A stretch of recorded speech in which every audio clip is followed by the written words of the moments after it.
Stop being a perfectionist in your one-person business. You spend months, even years, crafting the perfect product, only to realize nobody wants it. This happened to me. I spent over 3,000 hours and over $80,000 building a course I thought would change lives, but guess what?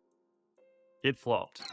There's a better way to launch your one-person business. If you stick around, you'll be clear on exactly what that is so you can turn your passion into profit fast. You don't need a fancy degree, but you need to avoid this. Product perfection paralysis. The business equation states that a successful business is a balance of a valuable product and the people it serves. In other words, the business equation equals product plus people. Product perfection paralysis, or PPP, is when you obsess over perfecting every little detail of your product and ignore the people. This is why PPP is fatal. Firstly, it encourages self-delusion. Perfectionism is a story you tell yourself to avoid sharing your work. You're just self-conscious of what others will think of it, so you create excuses to continue perfecting. You are deluding yourself. PPP is fatal because it wastes time and money. You delay how long it will take to make money because you haven't put anything out there yet. While you're building your product in isolation, you are stuck in your own head. It is very easy to start doubting yourself. That's what I did as I spent 3,000 plus hours and again, $80,000 building an online course. There were many dark days. Website crashes, delayed deadlines, disappointments from Fiverr freelancers, assuming the fetal position in the shower. You name it, I felt it. Third and final reason why product perfection paralysis is fatal is because it ignores early feedback and it neglects user needs. When you're a victim of PPP, you assume users will value all the little details and features you're obsessing over. It's kind of like hosting a party, making ham and pineapple pizzas, and then assuming everyone who's going to the party likes pineapple on pizza. This is not the way. Just ask your guests. The overall point is that product perfection paralysis will destroy your one-person business. This is what will save it.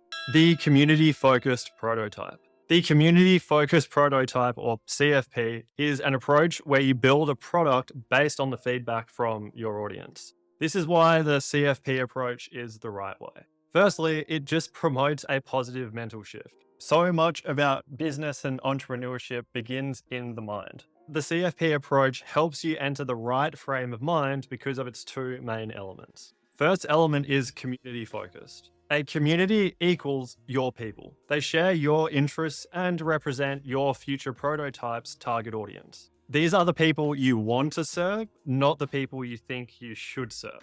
Trust me, you want to get this right. That's what a community is, but what about an audience? An audience is just a larger group of people. Imagine an audience is a circle. Your community is a little circle within the bigger circle. This is the prototype element. Notice the difference in the following sentences. Yeah, I'm going to build a product. I'm going to build a prototype. Product sounds scary. It implies a finished thing that should be perfected. Prototype sounds better. A prototype is just an initial version of a product. This puts less pressure on you and it's telling your community you're still working out the kinks. Those are the two elements of the CFP approach, and something magical happens when you blend them together. I realized this when I created a Threads account in July 2023 and started writing and engaging with people online daily. I was just being myself, and as a result, I attracted people like me. 6 months later, I'd built a community of 3,000 friends or Threads friends. For the first time in my life, I saw just how powerful the people side of the business equation really is. That was my positive mental shift, but there are a few other benefits to the CFP approach. And the next one is you just save a shitload of time and money. When you make micro improvements to the prototype based on feedback from your community, that is helping you save a lot of time and money that would otherwise be wasted on unnecessary perfectionism. This idea of making micro improvements is what is discussed in the Lean Startup. Here's my mental model of the entire book. Your prototype equals a piece of chicken thigh, or thicken if you're into that. Any unnecessary features of a prototype equal the fat on the chicken thigh. But the best features of a prototype equal the actual chicken thigh, the meat, the protein. This is where the gains are made. Your goal in building a community-focused prototype is to trim off all the fat. And if you do this, you have a lean prototype your community loves. It has everything they want and nothing they don't want. I have recently felt this. I launched an online community called Saints College using the community-focused prototype approach on the 15th of March, 2024. I spent about 10 hours and $150 over 7 days just creating the basics of the community. Compare that to 3,000 hours and $80,000 over 24 months building an online course. The community, Saints College, has helped more people, and it was launched a week ago. And that relates to the third major benefit of the CFP approach, which is that it emphasizes community engagement. What is community engagement? It's a broad umbrella term, but it's things like posting on social media, replying to comments, hopping on calls. Why is community engagement good?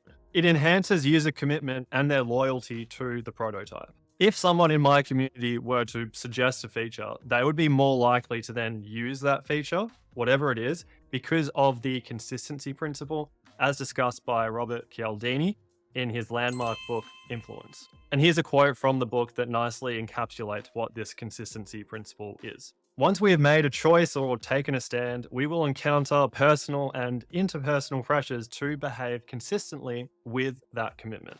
Community engagement is great because it also provides indirect feedback and direct feedback. Indirect feedback is when your community impliedly tells you to do something. For example, you read the following reply to one of your posts on Threads. Community is so much better than being overwhelmed by content. This reply impliedly tells you you should focus on creating a community feeling instead of creating a lot of content. Then there is just direct feedback, which is when your community explicitly tells you to do something. Take this lesson, for example. I asked my community which title they liked best. I posted a poll in my community and there was a unanimous vote to use the title that is actually used for this video. Shout out to Bjorn, Peter, Lewis, and Heather for the direct feedback. The overarching point that I want to make here is that the CFP approach makes the whole idea of online business easier than ever. And if you follow these 3 things, you can launch your one-person business without failing as hard as I did. The 3 laws of a one-person business, how I launched mine the right way. The first law, build a community before you build a product. You build a prototype based on what people actually want rather than what you think they want. You're bulking up the protein, the meat of the chicken thigh, and making sure it has no fat. You're trimming all the fat off. Side note, how to build an audience and a community is a topic worthy of a whole other lesson. The SparkNotes version is this. Build an audience by posting and replying on Threads or X every day. Then build a community with a small percentage of that audience on a separate platform. The second law of a one-person business, emulate before you innovate. Basically, do what works before you create what works. This law has 2 subparts. The first subpart is emulate. This involves immersing yourself in a course or community with people a few steps ahead of you, so you can copy exactly what they've done to get there. This is what I'm doing in Cortex University at the moment. It was co-founded by Dan Koh, Joey Justice, and Matthew Au. Anyway, it lays out everything you need to build a lucrative one-person business. Second subpart of this law is innovate. Once you've developed an understanding of what works, you start innovating by adding a personal touch to your content. The whole idea behind this law is at the start, you copy methods to understand principles. Then, once you understand principles, you use them to create your own methods. The following quote explains what I just said in a much nicer way. As for methods, there may be a million and then some, but principles are few. The man who grasps principles can successfully select his own methods. The man who tries methods ignoring principles is sure to have trouble. That quote is from Harrington Emerson. And this is the main reason why you should emulate before you innovate. As a one-person business, time is your greatest asset. When you emulate before you innovate, you don't have to spend so much time validating an idea or innovating if you simply emulate and follow the people who are doing what has already proven to work. Overall, this means you have more time to focus pulling the big levers. You want to focus on the small inputs, the small tasks that generate the big outputs. the money. Third and final law of the one-person business: become the niche. This involves targeting the only niche you can truly relate to: you. One of the many things I've learned from Dan Coe and Cortex: you are the niche. Quote, "When you build, market, and sell to yourself, you create a niche of one that others struggle to compete with." End quote. And that is from Dan Coe's book, The Art of Focus. That quote hints at why you should become the niche, but here are the main reasons. You remove communication barriers. So, for example, in my old tutoring business, the one that I had an online course for, I second guessed every form of communication I had with students who were 17 to 18-year-olds and their parents who were 45 to 55-year-olds. Whether that form of communication was an email, a DM, a Zoom call, whatever, I overthought it. If that is the mental resistance I had with tiny actions, imagine the resistance I had towards the big ones. Compare that experience with the experience I currently have with my online community, Saints College. I share a daily learning with that community each day. In the past, this would have been something I would have overthought a lot, but now it's fun because I'm just talking to people like me. I can express myself and my interests authentically. The next reason why you should become the niche is that you understand the niche's pain points. Pain points is just a fancy way of saying problems. If you have solved a problem for yourself, you can solve a problem for the niche because you are the niche. It gets better. If you solve problems, you add value. If you add value, you have a profitable one-person business. It sounds simple, kinda, but I got all of this wrong in my old tutoring business with the online course. The course was built to help students pass a subject, and it was entirely self-directed. What I realized is most students who need help passing aren't motivated enough to self-direct their own study. They need external accountability, but I didn't understand this pain point of lacking motivation. So I built a course assuming all the students that would take it were self-motivated. Finally, when you become the niche, you save yourself a lot of time. Time is your most valuable resource. It's the only thing we can never get more of. More time means more freedom to do whatever the fuck you want on this little tiny rock floating in the middle of nowhere. To me, that's what it's all about.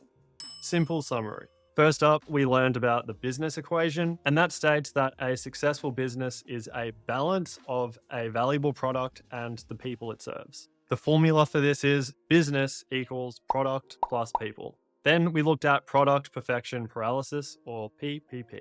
This is the fixation on perfecting a product to the extent that its people are neglected. Instead of succumbing to PPP, we want to use the community-focused prototype approach, or CFP approach. This is where you build a product based on what its people need. Finally, we discussed the 3 laws of a one-person business. Law number 1, build a community before you build a product. Law number 2, emulate before you innovate. Law number 3, become the niche. Finally, here is the lesson. It is the one thing you should take away from this entire video. You can overcome product perfection paralysis by using the community-focused prototype approach and the 3 laws of a one-person business. To finish off, a quote from the man who popularized the term one-person business. Results are determined by behavior change. If your customers don't use your information to better move within the world, you did not do your job. Once again, from Dan Coe and his book, The Art of Focus. The point is that taking action is what really matters. And that is what I would like to help you do.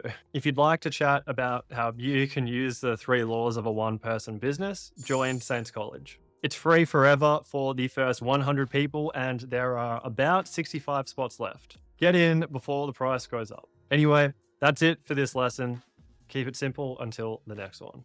Oh, shit. If you made it to the end of this video, please subscribe to the channel. It is small, but growing. Bit by bit, we'll get there. Peace.